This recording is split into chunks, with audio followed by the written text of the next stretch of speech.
voting. That's the shirt of the day. There you go. Well, good to be back, Pennsylvania. Good to be with you. Brad, thank you for the kind introduction. More importantly, thank you to Local 13 for the work you do. Really great. It's always good to be with the Boilermakers, and I say that to you as a proud dues-paying member of my state's education association. I often start to say our states have a lot in common. Super Bowl rings are not one of them. So, maybe this year, but I don't know. Our states do have a lot in common, though. The iron mines of the Iron Range of Minnesota fueled the steel mills here in Pennsylvania, and we built the country by the hard work of folks in the middle class and those in labor. So I want to say thank you. All of you here, it's a beautiful day out here. They just told me it's snowing in Minnesota, so things feel normal. We're ready. Well, look, you could have been anywhere. You got stuff to do. You got families. You got all those things doing, but you chose to come here because you love this country, and thank you for that. Well, I know you're like me. We're ready to get this thing done. 5 days left, folks. 5 days left. So we're now inside 120 hours to this election. But when do you get a chance in 120 hours to make a positive impact on future generations to come, like we're going to do? Now, I know this is hard for all the folks in here. There's still folks thinking about this, trying to make up their mind. And I know you've heard it from folks. Well, I really can't stand Trump personally. And you're like, no kidding.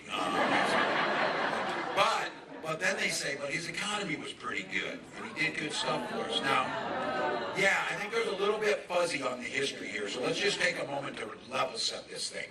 4 years ago, with Donald Trump, we had lost 2.7 million jobs, including 275,000 jobs in Pennsylvania alone. Unemployment was way up, and Donald Trump had so badly botched the COVID pandemics, we were out there fighting with our neighbors to get toilet paper. That's the Trump economy. So look, if you were a billionaire like his good buddy Elon Musk, things were really good because you got a tax cut, the rest of us got screwed. That's the way it worked during that time. Now, Elon says he is going to be, and Trump says it, he's going to be Trump's economy czar. Now, he says to make the economy work better, we're going to have to crash it first in order to save it. Now, he told you, get ready. Elon said, American folks, you're going to go through some hardships. Now you tell me, what the hell does the richest man on earth know about hardship? But he promised to do this. He said they're going to cut $2 trillion in spending. Now remember, Donald Trump's the king of debt. Ran up more debt than ever, bankrupted his own company 6 times, brags. His own words said, I'm the king of debt. Elon says the way we get a handle on this is to cut $2 trillion in discretionary spending. You know how much this country spends right now each year on discretionary spending? $1.6 trillion. So that leaves you absolutely no other option than to going to cut Social Security and Medicare and the things that we care most about. That's what they're going to do. So we're going to win. So we're going to win. Now, they said it. They said, Elon said we'll go after Medicare and Social Security, but just this week, and at least they're saying the quiet stuff out loud now, and at least they're saying it before the election so that we have no excuse that we don't know. They're telling us who they are. The Speaker of the House said they're going to go after Obamacare and change that if Trump's elected. All right. We know that they're going to try and get rid of it because we know they've done it before. And what that means to you is what Obamacare did, amongst all others, it changed the whole mechanism that put you in charge of your health care, that meant insurance companies couldn't kick you off for a pre-existing condition. Trump ran on it. They tried 60 times to overturn it. The last one, the only reason we still have it is one vote in the Senate when John McCain walked in there with courage and said no. So let's just be clear. For those folks who say, oh, I kind of like Trump, but he kind of knows me or whatever, J.D. Vance and Donald Trump know nothing about working class people other than how to take advantage of them. That's the only thing. And for all of you in this room, they know nothing about manufacturing. The only thing these guys manufacture is bullshit on a daily basis.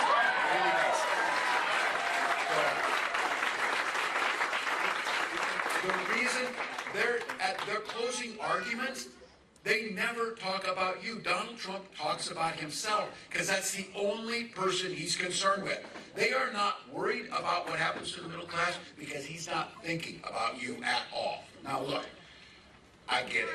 folks are tired, they're stressed out, they're sick as hell of this campaign. I join you in that these ways go.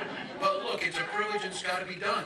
But there's a remedy to this. There's a remedy to anxiety. There's a remedy to stress, whatever. Get out and vote for Kamala Harris and let's put an end to this.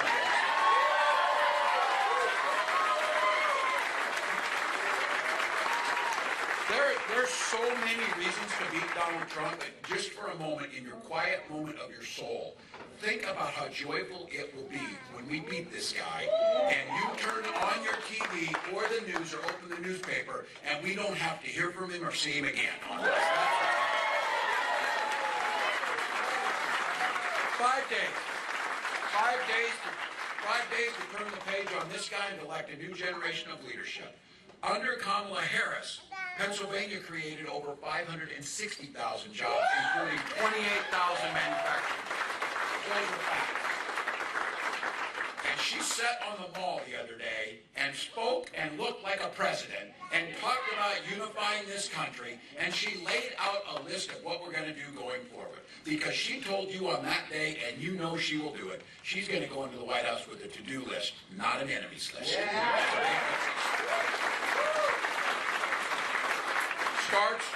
Starts with lowering costs for families and putting more money back in your pocket. That is the priority every single day. For starters, we'll enact the first ever federal price gouging ban on groceries. Now, so everybody, I hear people say, well, what's that about? Here's a couple examples of price gouging. We got a hurricane coming. They're telling you to get the heck out of Florida, and airline tickets went through the roof. That's not capitalism. That's not free market. That's unethical taking care of. That's price gouging, just so you know. And, grocery prices are up. Well, guess what? Our farmers, my farmers in Minnesota, when grocery prices were lower, they were getting about $4 a bushel for corn. Now grocery prices are really high, and farmers are getting about $4 a bushel for corn. You get it. That's price gouging. 37 states, Democrats and Republicans have laws in that. She'll do that. And then we'll focus the tax cuts on the middle class. 100 million Americans. The single best tax cut that you make that reduces childhood poverty at a rate unseen is a child tax credit. We propose $6,000 for the first year of that child's life to America. When it comes to health care and Medicare prices and finally getting a handle on this, capping insulin at $35, and just so you know why that's such a big deal, buying insulin is not like buying a new pair of shoes. If you don't get it, you die. And we know there's cases. It happened in Minnesota. A young man aged out of his parents' insurance. He started rationing his insulin, and he died of insulin shock. The issue is that when you cap it at $35, they were charging $800 before that. It cost $5 to make it. They're still going to do just fine in the pharmaceutical industry. Trust me, they're going to do just fine.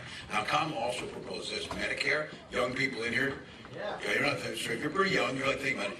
If you're 60, you think about Medicare like half the day because you're wondering about it. Because you're like, I got to know I'm going to pay my bills. Some of you know how this works. Well, Medicare is incredible, along with Social Security anti-poverty program, but we can make it better. And she proposed having Medicare pay for home health care services so you can stay. Smart. Couple that, and I think, until I got it, some of you don't know this, Medicare does not pay for your glasses or your hearing aids. We propose making sure that's part of it so you can live. And some of the younger folks in here, we need to make home ownership more affordable to you by making sure that you have down payment assistance. And let's be very clear. Senator Vance, a few weeks back, when asked about why homes are so expensive, he said, because the immigrants are all buying them. And you and I are all thinking, well, where the hell are they getting the money? Because I don't have it. You know, how is this working out? The real reason is speculators like him and folks that are venture capitalists buy up all the homes, jack up the prices, and make it more difficult for us to get in. Kamala's talking about building 3 million more new homes, having $25,000 down payment assistance. And then for those of you who want to start your American dream, making sure that you get access to the capital necessary and you get a $50,000 tax credit to start that new business and get off the ground. That's what, we'll get it back. Your business will thrive. It'll be a new job.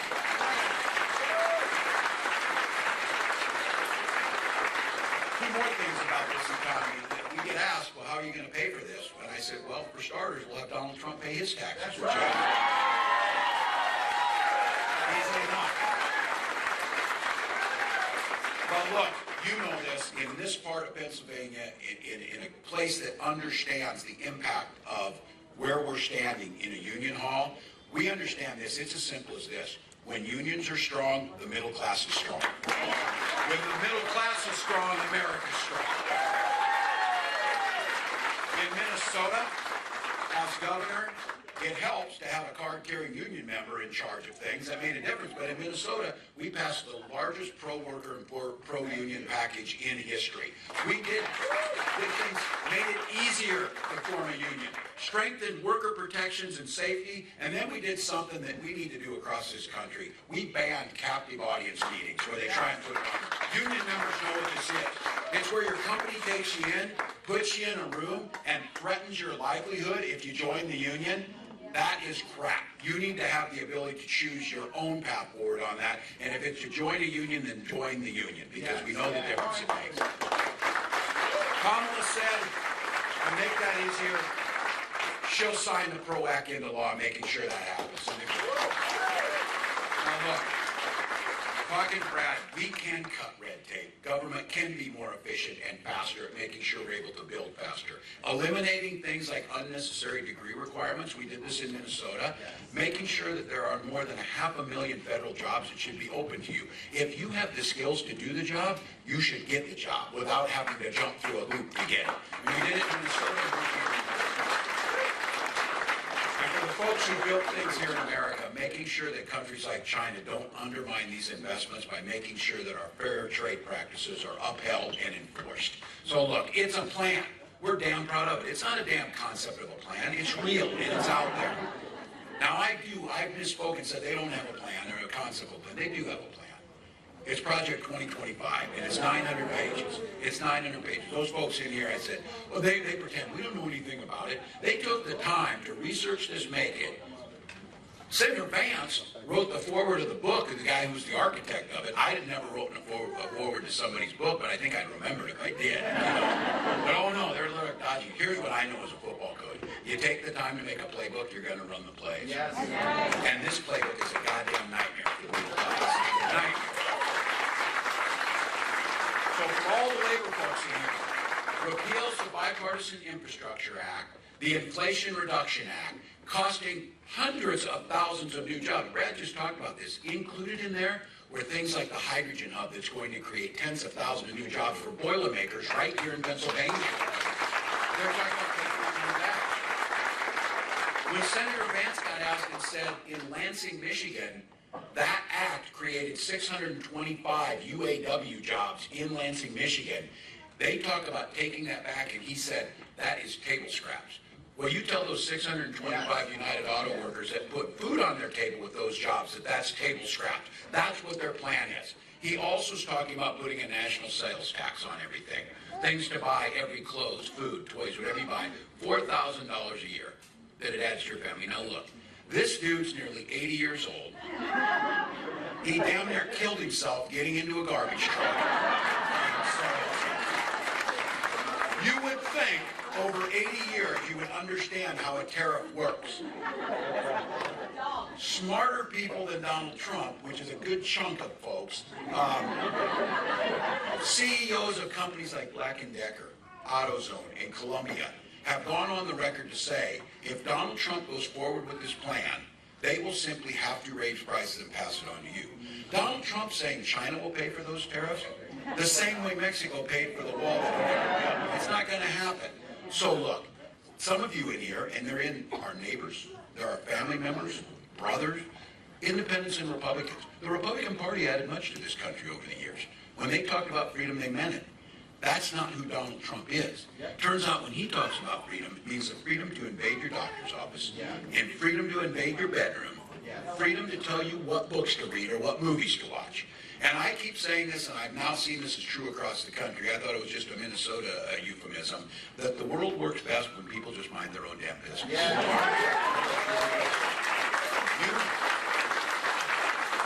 You don't need my help choosing books. You don't need my help choosing who you marry. You don't need my help choosing your doctor and the decisions they make. And you certainly don't want Donald Trump and J.D. Vance to do it. When Kamala Harris and I talk about freedom, we mean the freedom for you, not politicians, to make those personal decisions. So look. saw it at the convention in Chicago. We talked about freedom a lot. We took back freedom. We took back family. We took back the damn flag. Because I'll tell you what, I'll be damned if I'll fly an American flag with some man's picture pasted on it or something. That's not how we do things. And for Pennsylvania, this was just me personally. We got freedom, we got the family, we took back the flag. I took football just because we want to, because we're taking it back. Look, freedom means a lot of things, but it's very personal. Freedom for our seniors to retire with dignity, to collect Social Security and Medicare. That's freedom. Freedom to be able to send your children to school without worrying they'll be shot dead in the hall. And I say this. I'm a 24-year veteran. I am a hunter, and I am a gun owner. Kamala is a gun owner. We know and have always in our lives upheld the Second Amendment. But we also know upholding our first responsibility is the safety of our children. And you can do both. And you can do both. We got a mixed group here. I'm gonna wind this thing down talking to the guys in this room as you think about this and those undecided voters that might be out there. Literally, think about the women in your lives you love. Spouse, partner, daughters, moms, dads, aunts, uncles, neighbors, whatever. Think of those women who are in your lives. This election literally is about their lives. Their lives are at stake in this election. Donald Trump appointed those Supreme Court justices who lied about supporting Roe v. Wade and the protection of bodily sovereignty, who went on to overturn Roe v. Wade, and Donald Trump says he's glad he did it. I'm proud of that. What he's bragging about is those women you're thinking about right now have fewer rights than their mothers or their grandmothers have. That's what he did. Now, 20 states have the Trump abortion ban. Last night, Donald Trump said that if you're a woman, he'll be your protector. And he also said this. Imagine that this was a moment of self-reflection for him. He says, I know a lot of people don't like that. Oh, no shit, they don't like it.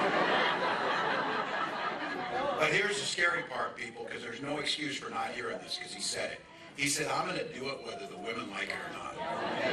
That's how this guy's lived his life. That's why he was on the Access Hollywood tape, and that's why he ended up in court, because that's what he thinks about.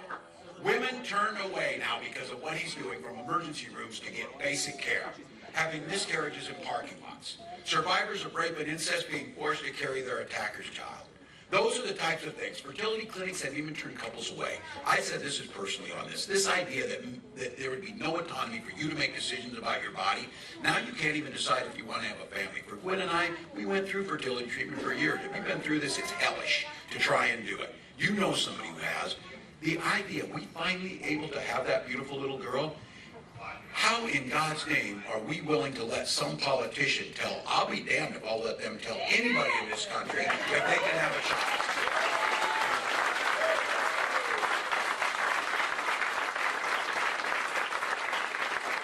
Kamala's made it clear, we will pass a bill to protect reproductive freedom and she'll sign it into law.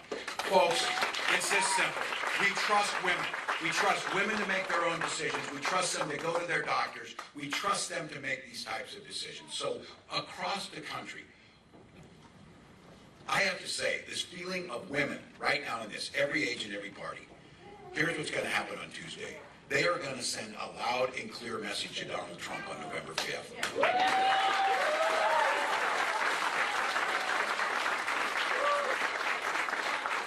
They're going to send that message whether he likes it or not.